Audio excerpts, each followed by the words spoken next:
Olá a todos, está começando aqui mais uma live no Correio de Atibaia. Eu estou aqui com os meus amigos, o Mário Gonçalves e o Diego Pérez. A gente vai falar do último jogo do Bragantino, principalmente, né? Bahia e Red Bull Bragantino. O Bahia foi vitorioso. A gente vai comentar um pouco sobre o jogo, algumas coisas da rodada e também o próximo jogo, né? O Bragantino agora vai jogar contra o Fluminense nessa quarta-feira. Volta aqui para Bragança. O time já viajou e já está aqui. E a gente vai comentar esse jogo. Daí eu queria que vocês mandassem algumas perguntas, algumas coisas. Manda aqui pra gente, diz mais ou menos o que você está achando do time. Eu estou vendo que uma parte da torcida está criticando bastante, e a gente vai comentar bastante sobre o jogo e falar o que a gente está vendo dos jogos. Então é isso. Eu queria saber primeiro do Mário, o que ele está achando do jogo. Eu acho que a partida ontem o Bragantino até foi superior, mas não foi um jogo muito bom de assistir. O Bahia não fez um bom jogo. A torcida do Bahia criticou um pouco o time. O Roger tem dois bons resultados, mas o time não foi bem em nenhuma das duas partidas. Contra o Curitiba também não foi um jogo tão legal. Eu queria que você comentasse mais ou menos o que você viu nesse duelo de ontem. Boa noite, Rodrigo Seixas. Boa noite, Diego. Um jogo, para falar sinceramente, um jogo feio. Eu achei os 90 minutos um jogo que, claro, o Bragantino, com relação à posse de bola, o Bragantino dominou o Bahia. O Bahia tem um bom time, com o Roger, tem bons jogadores, boas peças. E o Bragantino veio com a intenção, obviamente, jogando fora de casa, de tentar fazer um resultado. Empatar o jogo, se conseguir se ganhar o jogo, trazer os 3 pontos. Era um momento importante para o Bragantino pontuar, mesmo sendo fora de casa. E o Bragantino pecou em algumas com relação a oportunidades durante os 90 minutos, ao meu ver. O Bragantino finalizou pouco no jogo. Claro, eu digo finalizações certas, né? O Bragantino, em finalizações ao gol, teve somente 3, né, durante os 90 minutos, sendo que 2 foi naquele lance do Léo Ortiz, no lance do gol, que ele cabeceia, o Douglas Fendrich deixa um rebote e ele finaliza e conclui o gol, que foi o gol do Bragantino, obviamente, analisando os 3 gols, os 3 gols foram de bolas paradas. O Bragantino sofreu novamente 2 gols de escanteio, que é o Bragantino tá pecando nos últimos tempos lances de bola parada, e o Bragantino fez também numa bola parada já de falta com um lance de gol de cabeça do Léo Ortiz. Então, o Bragantino pecou em alguns momentos do jogo, o Cleiton novamente saindo mal, teve um lance contra o Cleison do Bahia, que ele praticamente era para ter tomado o gol, porque novamente ele saiu para fora da área, perdeu a bola, espirrou, fez aquela espirrada de taco que ele já vem fazendo já uns 2 jogos. Então, assim, inconsistente.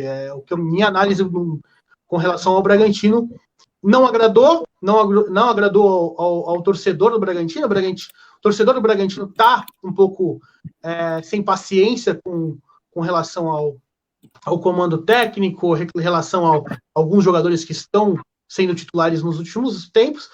A minha opinião com relação à atual situação do Bragantino eu acho que tem que continuar com o trabalho. Eu acho um absurdo você exigir mudança de técnico ou mudança de estilo de jogo, sendo que, com relação ao Campeonato Paulista, o Bragantino fez um bom trabalho. Conseguiu o troféu do interior, infelizmente não chegou na reta final do Paulista, né, semifinais e final, mas o Bragantino vem fazendo um bom papel e um bom estilo de jogo. Infelizmente, nos últimos 3 jogos, o Bragantino não venceu, né? Eu concordo com o Mário, né, nesse sentido. Infelizmente, o Bragantino acabou não vencendo porque dominou a maior parte dos jogos, né? Eu acho que os 3 o Bragantino teve a posse de bola, mantendo o seu estilo de jogo, só que tá faltando um capricho a mais ali no último terço do campo, né? O Bragantino não tá conseguindo finalizar muito em gol, finaliza, mas muitas das vezes sem muita precisão, mas em gol não tá finalizando, até pisa dentro da área do adversário, mas não consegue fazer algo mais efetivo nas partidas, né?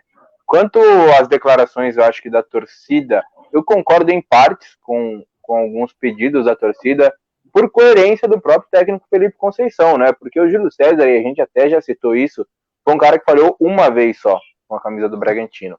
E a gente tem notado o Cleiton um pouco estabanado, um pouco ansioso nesses últimos jogos. Então, por que não voltar com o Júlio César, né? Dar uma oportunidade àquele cara que foi o capitão e talvez um dos principais jogadores da campanha da Série B do ano passado e também desse Campeonato Paulista, né? Porque ele falhou em só um jogo. Ou por que não, já que ele adotou esse método de, após uma falha, trocar de goleiro, não dar uma oportunidade para Alex Alves. Então, eu acho que por coerência, eu concordo com a torcida nesse aspecto, quanto à troca de técnico, não, porque o Felipe Conceição demonstra ser um técnico muito bom, né? Porque o Bragantino, apesar de não estar ganhando, está demonstrando um poderio nessa questão de propor o jogo. Isso me agrada bastante, não ver tanto o adversário, não ver se está jogando fora ou dentro de casa e manter aquilo que ele acredita. Isso me agrada muito. Só que algumas opções eu não consigo entender. Ele conseguiu tirar o Claudinho e o Arthur, os dois principais jogadores do time, numa tacada só nesse jogo contra o Bahia. O Claudinho, ele justificou que teve uma dor no tornozelo, enfim, mas você vai tirar o Claudinho. Por que você vai tirar o Arthur também? Você pede os dois jogadores que têm esse poder do individual de uma só vez no jogo, e as peças de reposição, elas não batem ali no nível técnico, né? Robinho e Bruno Tubarão. Sem desmerecer os jogadores, né? Mas não tem como comparar e não tem como você suprir a ausência desses caras, e o time começou a tentar atacar de qualquer jeito. E também o lado que eu falo da torcida, né? Porque se a torcida escalasse, ela também ia errar, porque todos pediam o Liger no lugar do Fabrício Bruno. E o Liger falhou nos 2 gols do Bahia. Ambos os gols foram em situações onde o Liger estava na disputa.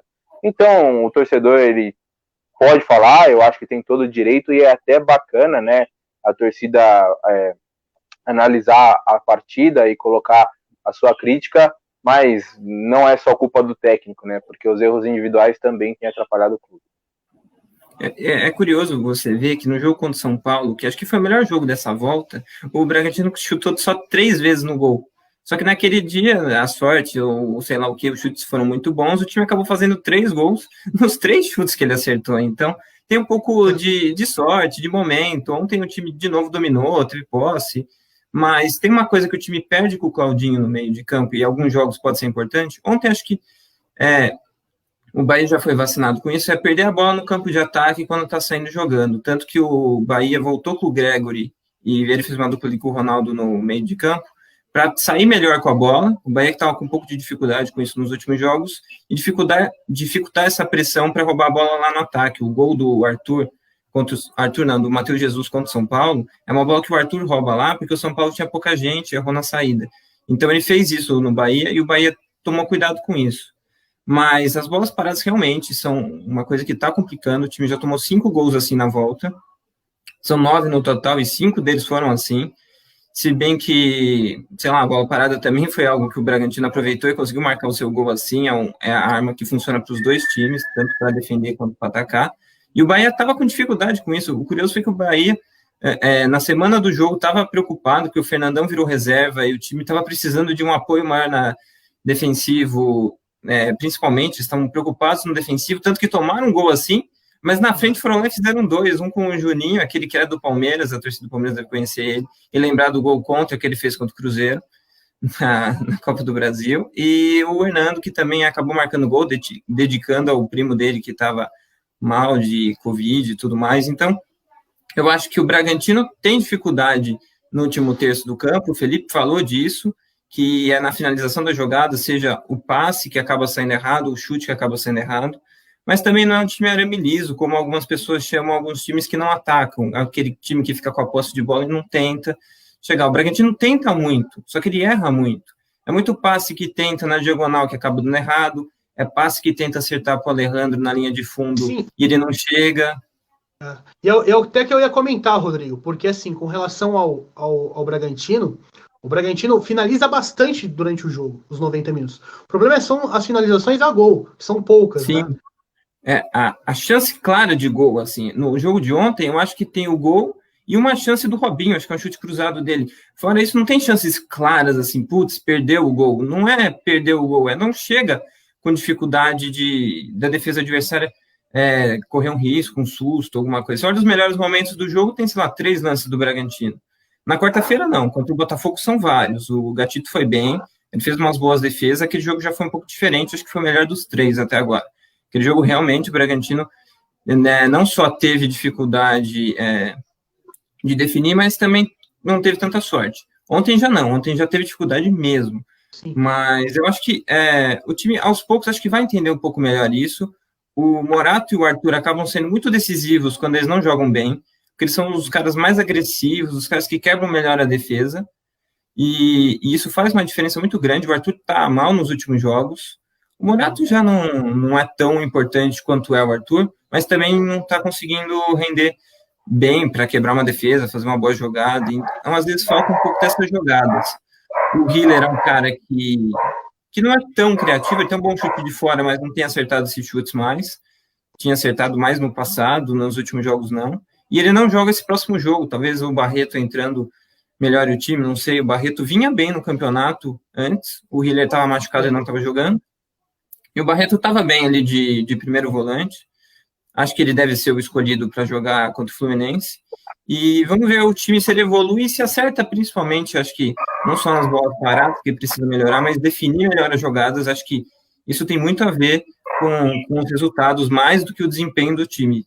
Acho que tem a ver com isso. Com certeza. Com relação às anotações, eu separei alguns dados sobre os 3 jogos do Bragantino, né? O Bragantino contra o Santos, que foi a primeira rodada, o Bragantino empatou em 1-1 na Vila Belmiro. É o único jogo que o Bragantino, com relação à posse de bola, que o Bragantino não dominou na partida. Não foi o time com mais posse de bola. Foi o Santos. Isso que definiu foi os minutos finais, foi os 10 minutos finais, porque o Santos praticamente dominou no final do jogo. E foi 53% a 47% para o Bragantino. Nesse jogo, o Bragantino finalizou 18 vezes, sendo 6 a gol. Você vê a dificuldade. Já para o jogo do Botafogo, aqui no Nabi Abichedi, o Bragantino dominou a posse de bola com 54 a 46, finalizou 23 vezes ao gol, só que 26 vezes, né? 23 vezes, só que a gol foram 8. E ontem foi também contra o Bahia, foi a questão. Dominou a posse de bola, 58 a 42, finalizou 16 vezes e foram só 3 a gol, como eu até comentei. Então, você, assim, com relação a números, a gente não tem muito segredo. A gente vê que a questão da dificuldade do Bragantino hoje é finalizar gol. Se o Alejandro, acho que às vezes ele aparece pouco, porque ele tenta muito a bola nas costas dos zagueiros, né? Ele tenta toda hora esse lance, e tá faltando alguém para acertar essa bola nas costas para ele. Teve um jogo que ele conseguiu pegar essa bola, que ele dá uma assistência, acho que é contra o Botafogo, né? Ele passa nas costas, recebe a bola e toca, tipo, o Claudinho marca o gol. Mas falta esse passe. A torcida não gosta, mas o Vitinho é bom nesse passe. Acho que a melhor coisa do Vitinho é esses passes assim. Por mais que ele não seja tão participativo para jogadas de gol, ele não pisa tanto na área, nem chuta tanto, mas eu acho que isso está fazendo um pouco de falta. E talvez o time ganhe com outros jogadores que não estão jogando. Alguns que foram contratados ainda podem entrar, como o Lucas Evangelista, que pode jogar naquela função, ou o próprio Tony Anderson, que está machucado ainda e não está jogando. Mas, assim, são detalhes. Eu acho que o time, a gente tem que olhar para esse campeonato que está muito diferente. O Inter também é um time que está jogando muito bem, mas perdeu do Fluminense ontem, num jogo que os pênaltis acabaram decidindo. Lá o Fluminense teve 2 pênaltis e ganhou o jogo. Então, assim, eu acho que todo mundo está num momento de oscilação e todo mundo vai oscilar. O Atlético ganhou 3 jogos, mas amanhã pode perder, não quer dizer que o time ficou ruim. O Flamengo perdeu 2, agora ganhou. Então, assim, os times estão passando por mudanças. Não tem ninguém tem mando de campo, entre aspas, porque não tem torcida. Então, assim, tem muitas coisas. O Bragantino viajou a primeira vez, pegou um avião, viajou, agora joga 2 em casa, depois volta a viajar. Então, isso tudo vai fazer diferença. E quem oscilar menos, quem conseguir manter um desempenho de jogo, vai conseguir os melhores resultados e vai ficar bem na frente. Mais do que normalmente acontece. Não sei o Diego, mas eu queria saber do Diego sobre esses novos jogadores. Tem muita gente perguntando quando que eles vão começar a jogar. Eu acho que é importante que eles entrem o mais rápido possível, porque eu acho que o time vai precisar muito deles e eles vão ser muito importantes. Mas eles têm que passar pela quarentena, tem um monte de processos aí. O Diego pode explicar melhor. Alguns, né? No caso do Luiz Felipe, ele já foi inscrito no bid hoje e já pode jogar contra o Fluminense, né? E é um jogador que atua ali no lado do Morato, e o Morato não tá tão bem. Vamos ver, o Luiz Felipe que é uma promessa e talvez já possa estar entre os relacionados nessas próximas rodadas. O único cara que ainda não foi anunciado oficialmente, que é o Raul, talvez seja o único com condições de jogo também, né? Ele não precisou cumprir essa quarentena porque ele estava participando dos testes realizados no Vasco da Gama, fez os testes também no Bragantino, não apresentou como positivo para a Covid-19 e já trabalha no campo, diferente dos demais jogadores, o Lucas, o Hurtado e o Leandrinho, né? O Aidar ainda não está no Brasil, o zagueiro colombiano continua treinando, mas lá na casa dele, lá na Colômbia.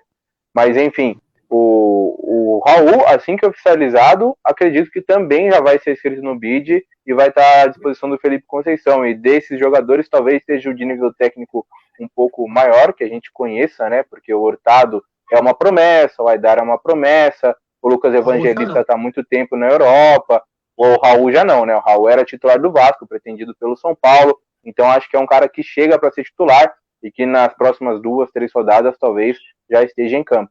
Mas a princípio apenas o Luiz Felipe aí à disposição do técnico. Eu acho que o Raul ele entra para disputar a posição ali com o Hiller.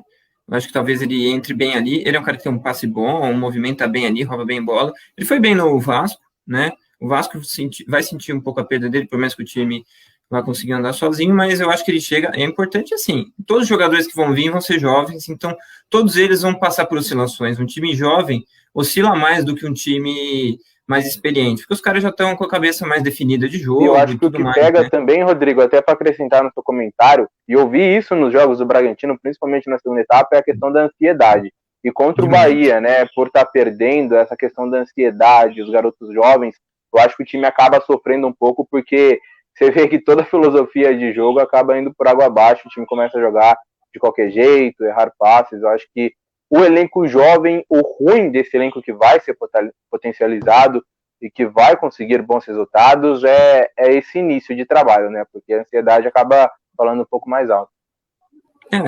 Falta um pouco de casca às vezes mesmo, aquela coisa. É jogar bastante, é perder bastante e ganhando experiência, né? Mas é um projeto aqui desse Red Bull, não só desse, como do Leipzig, que está na semifinal da Liga dos Campeões, e é isso. O Leipzig, ele tem isso, aposto, o técnico do clube tem 33 anos, pra você ter ideia, ele é mais novo do que o Messi, do que o Cristiano Ronaldo, o técnico deles, ele nunca foi jogador também, então, assim, é uma aposta, eles apostam em jovens, o técnico do Bragantino também é jovem, ele também está aprendendo bastante, a gente falou dele no última live, do trabalho que ele teve no Botafogo, que o trabalho dele não foi tão bom, ele teve dificuldades, porque o clube também não tinha grandes jogadores, e ele aprendeu naquilo, está aprendendo agora também, é a primeira vez que ele disputa a Série A com um time de um nível um pouco mais forte, então ele vai ser cobrado, ele vai ter essas coisas, e ele não é um cara muito carismático, então a torcida vai bater um pouco nele. Ele não é aquele cara que tem uma história, não é aquele cara que joga para a torcida, fala assim, não, porque eu vou botar garra no meu time vai ser assim, é uma massa bruta, não sei o quê. A torcida ia gostar e abraçar ele mesmo perdendo. Tem muito técnico que é assim. Ele não é assim.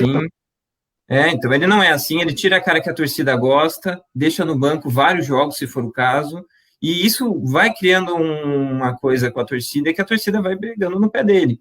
Agora, ele ganha 3 jogos, ele vira bom de novo, é normal, acontece isso. E eu acho que é um processo que pode acontecer daqui 2 rodadas, ele ganha do Fluminense e do Goiás, e o time ganha mais 6 pontos e vira um dos principais do campeonato, todo mundo falando que o Bragantino tá forte, não sei o quê, e o campeonato é isso. Hoje eu estava vendo uma estatística meio curiosa, que o campeonato brasileiro tem mais times rebaixados, que eram líderes na 3ª rodada, do que times campeões. Porque o campeonato não tem uma lógica muito forte, até por causa de confrontos muito próximos, assim. Você tem 3 jogos, às vezes você pegou 3 times fortes, às vezes você pegou 3 times fracos, ou momentos diferentes, assim, é questão de você aproveitar. Eu acho que o time tem um caminho, tem uma noção, tem um jogo, e coisas a acertar. Quanto tempo vai demorar para acertar isso, eu não sei, mas eu acho que o time, ele tá num caminho, assim, você vê nitidamente que tem uma visão de jogo, que tem uma linha de pensamento, e ele está seguindo, porque às vezes os resultados não vêm, e o time está totalmente perdido. Você pega alguns outros times, sei lá, o São Paulo mesmo, para falar de um time que está, assim, o Fernando Diniz está mais tempo no São Paulo, e o time sofre mais. Eu acho que é um trabalho que está num momento diferente, talvez ele acabe saindo daqui a um tempo, mas eu acho que é um trabalho diferente.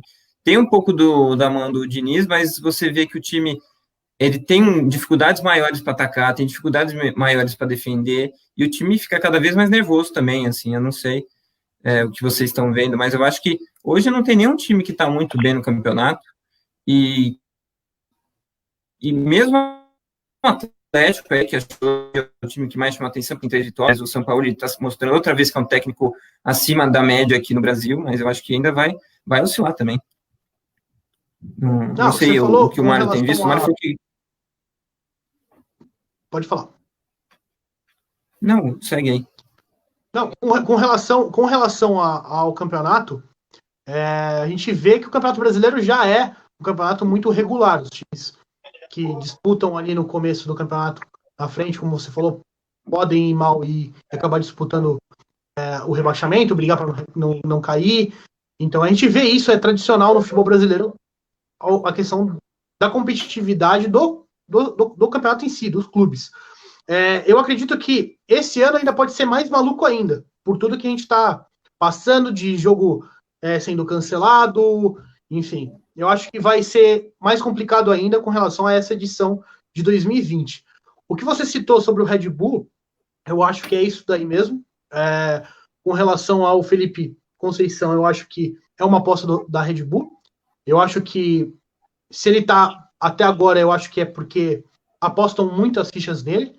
E eu acho que com relação, eu acredito que se fosse anos atrás, na outra gestão antiga do Bragantino, a gente sabia que seria totalmente diferente. O cara podia perder, sei lá, 3 jogos ou não pontuar. Já estava fora. Totalmente a situação. A gente já estava fora. A gente se sabe da situação como era. Só se fosse o Veiga que ficava, hein? Sim, aí ficava até o ano que vem, mais 2, 3 anos. A gente sabe disso. Enfim. Mas com relação a Red Bull, eu gosto muito disso, da aposta que eles têm com relação ao Felipe Conceição, o jeito que eles conduzem o futebol, eu acho assim brilhante com relação ao que está acontecendo, isso graças à gestão toda da Red Bull, enfim. Então, eu acho legal, tem que dar condição de trabalho para o Felipe Conceição, mesmo tem que apostar, se contratou tem que apostar, e tem que incentivar o cara.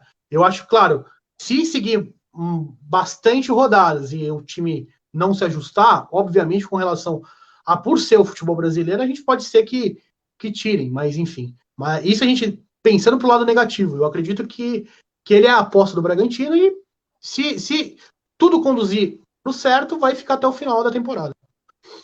E vale destacar, né, também, não sei o que vocês pensam, que a empresa, a diretoria, deixou muito bem claro, e até a própria comissão técnica, de que o objetivo esse ano é permanecer na Série A, né? Não é almejar uma Libertadores, como a torcida pensa. É claro que, pelo que o time já apresentou, a gente acha que talvez possa chegar ali numa Sul-Americana, quem sabe brigar numa Libertadores, mas se ficar na primeira divisão, para esse primeiro ano de projeto na Série A, é muito bom. É muito bom. A gente vê o Leipzig hoje na semifinal da Liga dos Campeões, mas demorou quanto tempo para isso acontecer? E, enfim, né, eu acho que a torcida tem que ter também essa base de analisar em cima do objetivo do clube. Porque não adianta querer que o time ganhe de todo mundo na Série A do Campeonato Brasileiro, assim, do nada. Um time que até pouco tempo atrás estava disputando a Série B, até um pouco tempo atrás estava quase rebaixado no Campeonato Paulista. Então tem que ter essa calma também na questão da análise. Sim. E a questão do problema, eu acho que foi muito a ilusão do torcedor do Bragantino. A gente viu muito isso. Desde o ano passado, muita gente que apareceu, começou a torcer, enfim, apoiar. Claro que tem que apoiar mesmo o clube. E, assim, que a gente sabe o que seria. É o que eu falei desde o começo, antes de começar o campeonato. O que eu acredito muito no Bragantino é que o Bragantino vai brigar para tentar conseguir uma vaga na Libertadores, seja na pré-Libertadores ou não.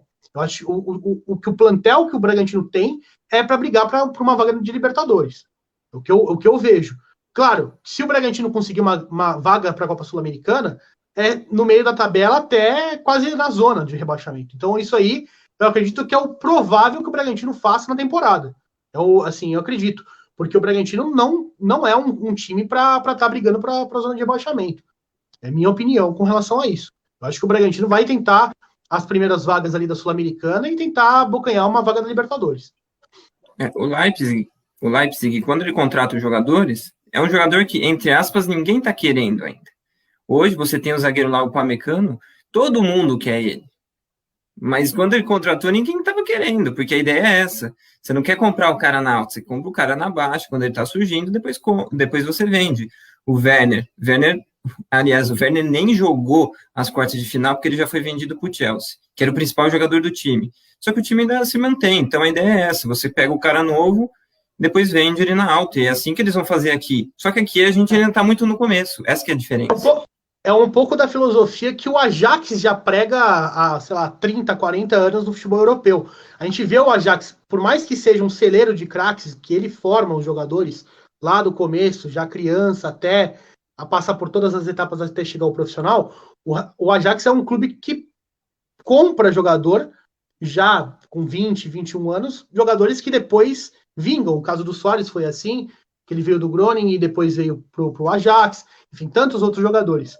Eu acho que é um pouco da linha que a Red Bull segue. A gente vê isso na época do Red Bull Campinas, que é o Red Bull Brasil, né? A gente vê isso muito no Salzburg, por anos. O Salzburg todo ano sendo campeão austríaco e jogando Europa League, jogando Liga dos Campeões, lá 10 anos atrás, a gente já via isso. Muito aposta em jogador novo, jovem. E o Leipzig é a mesma coisa, acho que com toda relação a todas as franquias aí da Red Bull pelo mundo. Então eu acho positivo isso, eu acho que tem que investir, apostar as fichas em jogadores jovens, porque financeiramente rende muito, né? E é muito único, acho que na América do Sul inteira. Acho que o único time que faz isso é o Independiente Del Valle, numa medida diferente, mas uma medida um pouquinho diferente, mas o Independiente Del Valle faz isso, acho que com muito menos dinheiro, né? Porque eles não têm tanto dinheiro quanto tem a Red Bull, mas eles fazem isso e ganham, sei lá, eles eliminam o Corinthians, eles fazem coisas importantes, mesmo sendo um time de um país sem tanta tradição e sem tanta grana. Sem nenhuma tradição. O Independiente Del Valle é praticamente o maior exemplo da América do Sul hoje. Sim, muito mais acima do que o que vive agora o Bragantino, por conta de resultado internacional. O Independiente Del Valle chegou em final de Libertadores contra o Atlético Nacional. Eu acredito que pela condição em 2016 só não foi campeão porque aquele Atlético Nacional estava muito bem, né? E tinha já eliminado os grandes times como o Rosário Central, depois o São Paulo, enfim, naquela situação. E agora, no ano passado, conseguiu a Copa Sul-Americana de uma forma magistral, né? Vencendo o Colón lá em Asunción e pela final neutra, que foi no estádio da La Nueva Ocha do Cerro Porteño. Eu acho que é a filosofia que o Independiente Del Valle implementa é novo no futebol sul-americano, que o Bragantino também está implementando, também é muito novo, eu falo até na elite do futebol brasileiro, né?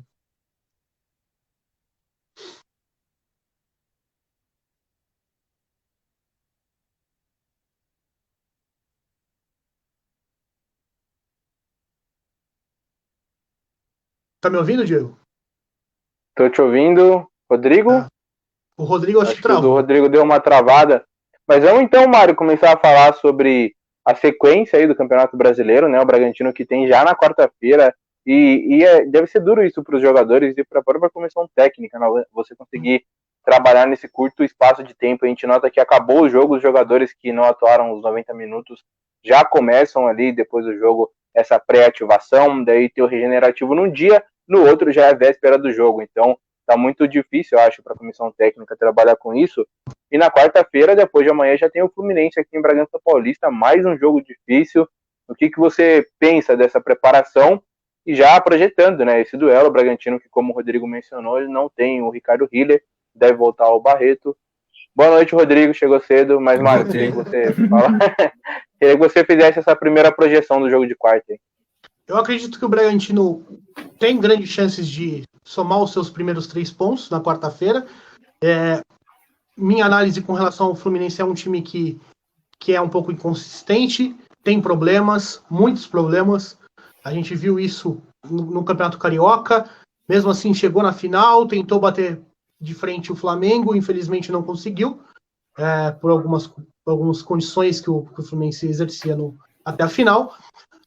Com relação aos times cariocas, eu acho que o Fluminense é um time que eu não gosto muito de assistir. Eu gosto muito do Botafogo, atualmente com o Paulo Autuori, gosto do Vasco, como está jogando nos últimos tempos, até no próprio Carioca. Mas o Fluminense tem dificuldades, eu acho que com relação, principalmente, jogando fora de casa.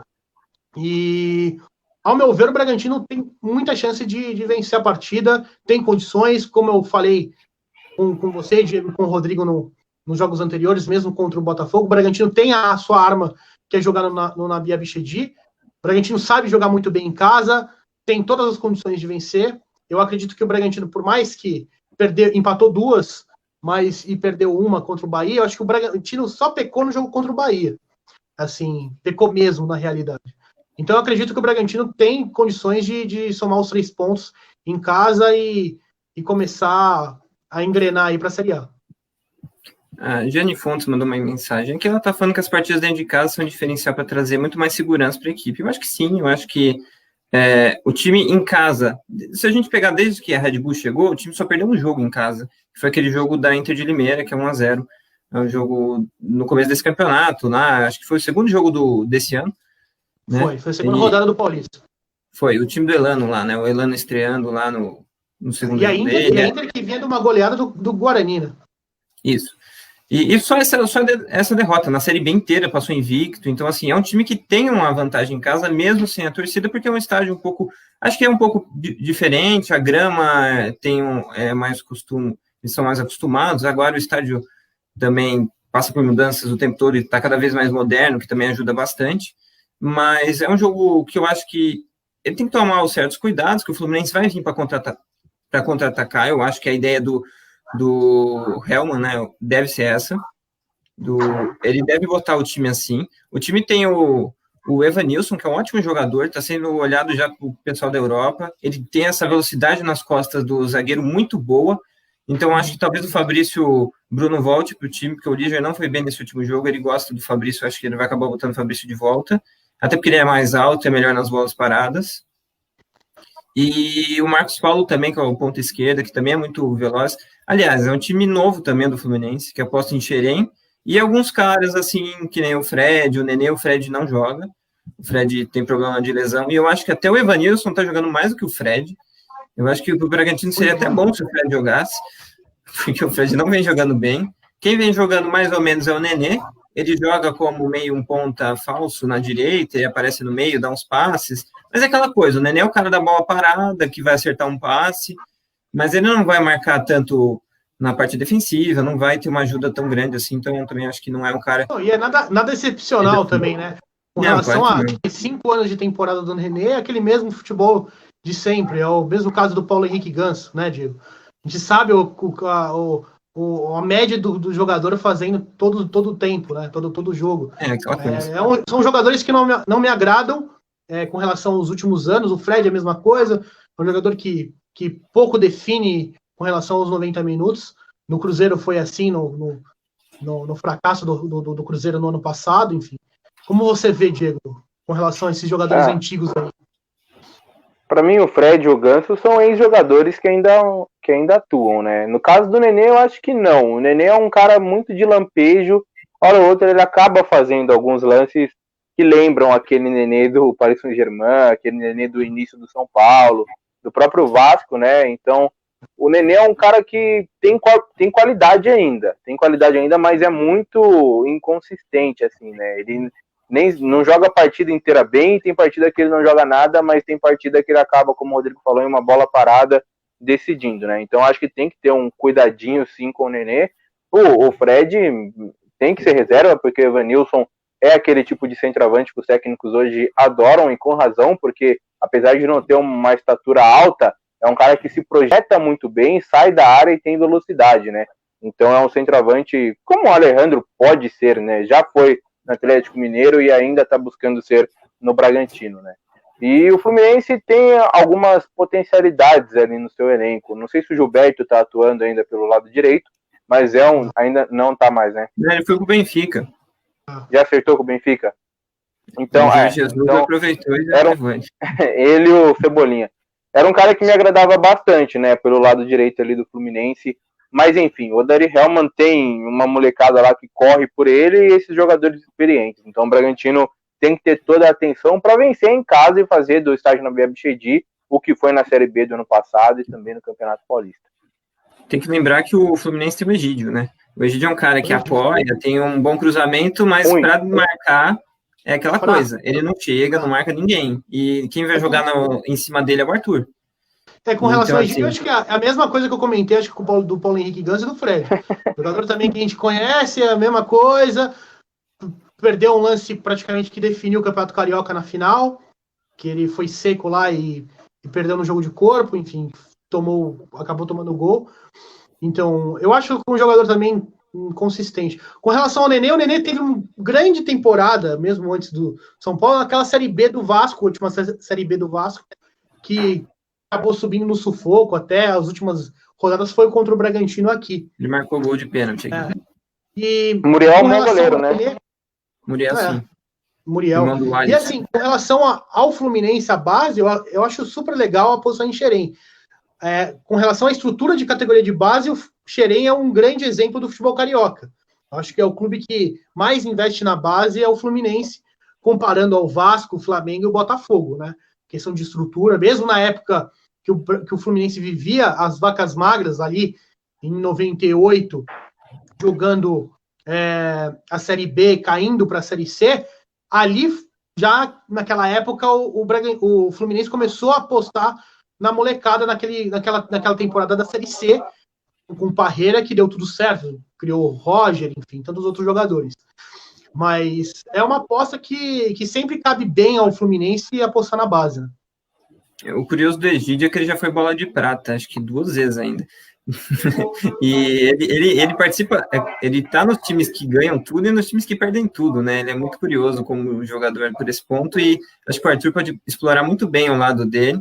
Talvez o Helmut coloque alguém para apertar ali e marcar junto com ele para ajudar, não sei. Mas acho que é um lugar que é importante você ficar de olho no jogo, que pode ser um lugar que ele pode aproveitar no jogo, a partida que eu acho que aquela coisa, o Bragantino joga em casa, vai tentar, o Fluminense deve jogar contra-ataque, aí ficar esperto para tentar aproveitar as chances.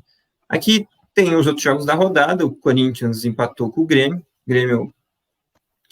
o jogo foi um jogo bem complicado para o Corinthians acabou tendo o Diego Souza perdendo pênalti ali no Cássio de novo, né, o Cássio agora levando a melhor mais uma vez, daí tem Curitiba e o Flamengo ganhou a primeira no campeonato, o Palmeiras empatou com o Goiás que é o adversário do Bragantino domingo, o Goiás que talvez contra o Bragantino já tem os jogadores de Covid podendo jogar, mas até lá ainda não... até lá acho que já deve ter um time um pouco diferente, mas o Palmeiras não conseguiu ganhar deles nem com 15 jogadores, que eram muitos deles titulares, né, e extremamente importantes, sem jogar, e o Palmeiras não consegue ganhar dos caras. Daí o Atlético Mineiro ganhou de 2-0 do Ceará, é o líder do campeonato, o único 100% de aproveitamento em 3 jogos. O Vasco ganhou do São Paulo, 2 gols do Cano, que tem se mostrando um jogador extremamente importante, né, para o Vasco. O Bahia e Bragantino, que a gente já comentou. O artilheiro do brasileiro, né?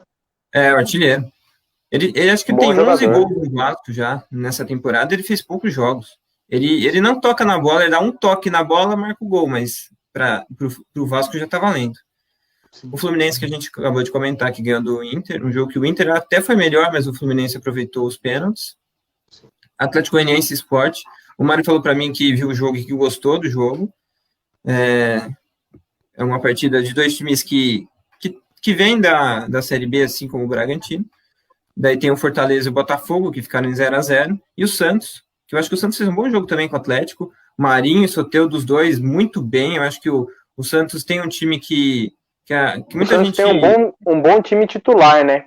Titular. Sim, é bom o time do Santos. Muita gente menosprezou um pouco o time, até porque o time fez um campeonato paulista ruim, mas eu acho que é um time que pode ir muito bem. O Cuca tem vários problemas, mas na bola parada ele acerta bem, o time pode aproveitar umas bolas paradas, e aproveitando o Marinho e o Soteldo, são 2 caras muito fortes em drible, finalização, jogadas, acho que o time pode ter bons resultados e complicar com bastante gente. Então, acho que é um time que foi um pouco subestimado, acho, o elenco, mas é que aquela coisa, passa por um momento muito complicado, muito mais por conta de diretoria do que propriamente pelos jogadores, né? Total. E a tabela, vou colocar aqui a tabela agora, do campeonato. Assim, a tabela ela fica um pouco diferente, porque tem times que tem 2 jogos, tem time que tem 3 jogos, e adversários diferentes, mas quem lidera é o Atlético, com 9 pontos, seguido do Vasco, Inter, Bahia e Atlético Paranaense com 6, daí tem o Grêmio com 5, Atlético Goianiense, Santos, Fluminense, Sport com 4, Aí vem o São Paulo com 3, Flamengo com 3, Palmeiras, Botafogo, Red Bull com 2, Corinthians, Goiás, Ceará, Fortaleza com 1, e o único time que ainda não somou pontos é o Curitiba, que tem 3 jogos e 3 derrotas. É o time que está sofrendo mais nesse início aí por enquanto, mas também não acho que é um time que provavelmente vai brigar para não cair, mas não é porque perdeu esses 3 jogos que o time não vai conseguir reagir. Eu gosto muito do técnico deles, o Barroca. Eu acho que é um técnico novo aí, tem uma boa escola, mas ele também só tá pegando roubado, só tá pegando o time em um momento complicado, então às vezes pode parecer que ele coleciona maus resultados, mas de repente é mais os times deles, os times que ele acaba pegando. Sei o que vocês têm visto do campeonato, mas acho que não tem nenhum time muito forte, né? Não, com relação a essa rodada, eu achei que o nível foi muito fraco, assim, do futebol em todos os jogos. O jogo do Palmeiras e Goiás foi uma coisa assim terrível, por toda a condição que vem passando o Goiás, e praticamente o Palmeiras estava ali até para golear o Goiás, por toda a condição que, ao meu ver, eu acho um absurdo o Goiás ter que ir a campo passando por toda essa situação. E conseguiu um empate que foi assim histórico para o Goiás e vergonhoso para o Palmeiras, com relação a tudo que passou no jogo. O São Paulo, mais uma vez, a mesma situação que vive, mesmo problema de sempre. Eu acho que o São Paulo tá com problemas, inúmeros problemas, não é só também dentro de campo, não é o Diniz, não é só alguns jogadores, enfim, a questão política no geral, tudo está atrapalhando o São Paulo. E com relação aos jogos mais alternativos da Série A, ao meu ver, eu gostei muito como você comentou, sobre o Atlético Goianiense e Sport. O Atlético Goianiense, ao meu ver, é um time que joga muito legal. O Wagner Mancini está fazendo um bom trabalho lá. Claro, teve destaque os 3-0 contra o Flamengo, mas ontem o time jogou muito bem, era para ter vencido. O Sport nos acréscimos acabou empatando no finalzinho. O Jean fez uma boa defesa, mas no rebote o Sport acabou empatando. O Sport também, que tem alguns problemas, não fez um péssimo campeonato estadual, o campeonato pernambucano. E com relação ao brasileiro também, vai ser aquele time que a gente pensa que vai tentar brigar aí para não cair. O Coritiba, a mesma situação, né? O Coritiba acabou perdendo o estadual para o Atlético Paranaense, na final com falhas do Muralha, enfim. E o Coritiba, infelizmente, vive esse problema já de anos, né? Sendo um clube meio que ioiô, sobe, desce, enfim, tem problemas com relação a se manter na Série A. E claro que, assim, analisando o futebol paranaense no geral, a gente vê hoje uma diferença muito grande do Atlético Paranaense com o Petralha, enfim, com toda a situação favorecendo o Atlético Paranaense com relação ao aproveitamento em campo, dinheiro, enfim, e faz muita diferença, e o Curitiba vive essa situação aí de incertezas e dificuldades, né? Eu concordo com o Mário quanto a quase tudo aí da rodada, né? Só não concordo um pouco com a questão do Goiás, porque eu lembro que todos os times acordaram e lutaram junto com a CBF pela volta da competição. Então, eles sabiam dos riscos e tem que arcar aí com as coisas que aconteceram, por mais que a gente lamente e não goste, né? A gente já tratou sobre a volta do futebol, acho que unanimemente entre nós aqui a gente achava que não tinha que acontecer, mas aconteceu por conta dos interesses dos clubes também. Então, o Goiás sofreu e vai ter que jogar com o que tem à disposição e não tem muita saída, né? No que fazer. Total. Até que eu ia comentar. Com relação a assinou embaixo o regulamento. Então vai ter que cumprir. Agora, com relação aos jogos, o que eu falo assim, que é um pouco injusto por toda a situação. Tem clubes aí da Série B e Série C que os jogos foram cancelados. Não, sim, o caso do Imperatriz está passando. Eu acho que é também grave o caso do Goiás. Eu acho que deveria ter, sei lá, mesmo que tenha paralisado os jogos do Goiás, pelo menos do fim de semana contra o Palmeiras, enfim, o do fim de semana, o da semana agora, na quarta-feira, eu acho um pouco complicado o que está vivendo, né? Então, assim, a gente não pode abrir exceções para todo mundo. O correto era não ter campeonato, né? Por tudo que está passando. Mas, enfim. Dos paranaenses, é nítido, assim, o favorecimento do Atlético Paranaense contra o Coritiba. E o Petralha pode ser tudo o que ele é, só que é um cara que investe, gosta do clube, e é por conta dele também que o Atlético tem essa estrutura que tem hoje, né? E há muitos, acho que de uns 4 anos para cá, o Atlético está muito forte no Campeonato Brasileiro, disputando competições internacionais, enfim, né? Gosto da postura do Atlético Paranaense. O Atlético Goianiense eu acho que é a mais grata surpresa desse campeonato, né? Pelo que está jogando, com vários garotos que já foram bem em outros clubes, caso do Ferrarese, que é um excelente meio-campista, de um chute forte também, de fora da área, e gosto do trabalho do Wagner Mancini. E, enfim, é um campeonato que a gente ainda não sabe. O destaque grande para o Atlético Mineiro, do Sampaoli, que vem demonstrando futebol com várias peças importantes, né, que acabou contratando aí. E o Flamengo, né, nesse impasse, né, a gente não sabe o que esperar do Flamengo com o Domi. O Flamengo continua tendo boa parte do elenco, perdeu Rafinha, deve vir o Isla e alguns outros jogadores, talvez até o Guga do próprio Atlético, mas assim, o time que tem o melhor futebol por enquanto é o Atlético, o São Paulo de novo fazendo um bom trabalho aqui, por mais que sejam poucos jogos, dá para ver nitidamente que é um time totalmente diferente de qualquer outro no Brasil, formação, posicionamento, movimentação, usando o elenco de uma maneira diferente, ele troca bastante, isso é importante agora com muitos jogos. Então, assim, ele é um cara diferente, o Atlético acertou muito trazendo ele. O Palmeiras tentou ele no começo do ano, mas ele também não estava tão afim de ir no Palmeiras, até pediu um negócio muito absurdo para o Palmeiras meio que não aceitar mesmo com o Palmeiras. Eu acho que ele fez um jogo de cena com o Palmeiras para não ir, e o Palmeiras também não precisava ter ido atrás do Luxemburgo, né? Mas acabou não fechando com o Sampaoli. E o Atlético ganhou muito com isso, era um time que terminou no meio da temporada passada e hoje aparece como um time com possibilidade de título, né, de campeonato, porque o campeonato aqui é assim, você não precisa, você está em cima num dia, no outro dia você está lá embaixo, você tem que manter, e é muito difícil manter, ninguém consegue por muito tempo. O Flamengo,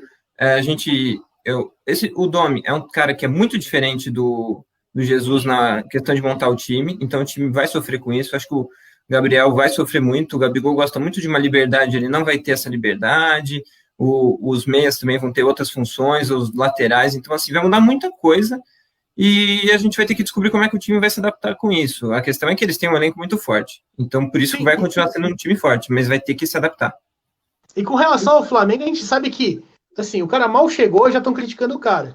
O caso do Jesus foi a mesma coisa, o Jesus foi eliminado da Copa do Brasil, os caras estavam xingando ele no Maracanã, já estavam pedindo para ele sair, enfim. Ele tomou 3-0. Assim, não tem critério nenhum com relação à crítica da torcida, enfim, é um negócio que a gente já... E o erro maior nesse caso é da diretoria, tipo, porque o cara tem o estilo de jogo dele. A diretoria tinha que pesquisar, se quisesse que o trabalho fosse mantido, alguém com o mesmo estilo de trabalho do Jorge Jesus.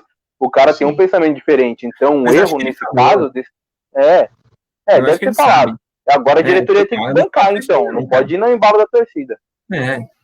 Eu acho que ele chegou e falou assim, eu não faço isso daí não. Tanto que eles foram atrás do Carlos Carvalhal também, que também é um cara mais parecido com o Domi, tanto que o Bragantino também tentou ele, mas ele é um cara que parece que quer ficar por lá.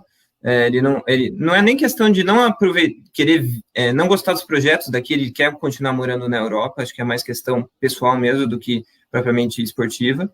Então tem isso também, tem a questão do Flamengo comprar a briga, assim, a gente quer um cara que era auxiliar do Guardiola, que não joga o futebol que era o Jesus. Joga outro futebol, a gente vai ter que esperar um tempo. O Jesus tomou 3-0 do Bahia no Brasileiro passado, e não foi por isso que ele saiu fora, né? O que acontece é que a gente tem até muita gente da imprensa não conhecia o Jorge Jesus, criticava demais o Jorge Jesus, teve muita gente falando... Teve um cara aí, eu não lembro agora exatamente o nome, falando assim, quem que é esse cara que tá vindo pro Flamengo, que não fez nada no futebol e tá vindo para cá? Assim, eles têm um desconhecimento muito grande. E sim, eu acho assim, que o que interfere muito isso é aquela questão do populismo que o Flamengo é. Eu falo com relação à mídia, com relação a tudo. A gente vê a crítica sem critério da torcida, a crítica também muito... A imprensa que aperta junto, que vai no embalo. Da imprensa... também das análises da grande imprensa com relação... Claro, o Flamengo da Ibope, então qualquer coisa que esteja tendo polêmica e procura com relação ao Flamengo é pauta. Então os caras inventam coisas assim, tiram sei lá, não sei da onde. Não dá pra... O Bruno Henrique... Vou falar palavrão, mas é isso, cara. O Flamengo é isso, sempre foi isso. O Bruno Henrique outro dia tava pedindo desculpa pro pro Gabigol na TV porque não tinha dado um passe para ele, sabe? Assim, é um negócio muito sem noção, assim. Às vezes o cara não passa, às vezes ele chuta, não precisa ir na TV dar desculpa, pô, olha, eu não passei a bola para você naquele lance. Eu acho que ainda tem dois times, acho que a gente não tem falado muito, mas que tem um bom futebol, que é os gaúchos, tanto o Grêmio quanto o Inter tem bons elencos. O Kudê, eu acho que um ótimo técnico, o Inter tem um elenco bom. Incrível. Eu acho que o Inter ainda vai incomodar muito e pega, acho que pelo menos um G4, acho que é capaz de eles ficarem. E o Grêmio, eu só tenho uma suspeita se o Grêmio vai ficar com essa de botar time reserva.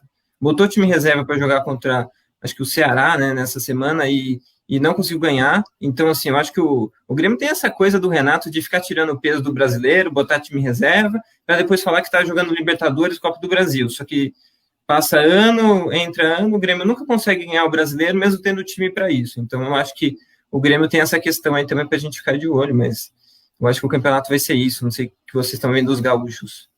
Cara, com relação ao Grenal, o Inter e o Grêmio, são dois times que eu gosto muito de ver, admiro muito o trabalho do Kudê. Cara, o Kudê é aquele jogador, o cara que foi grande jogador e é um grande técnico.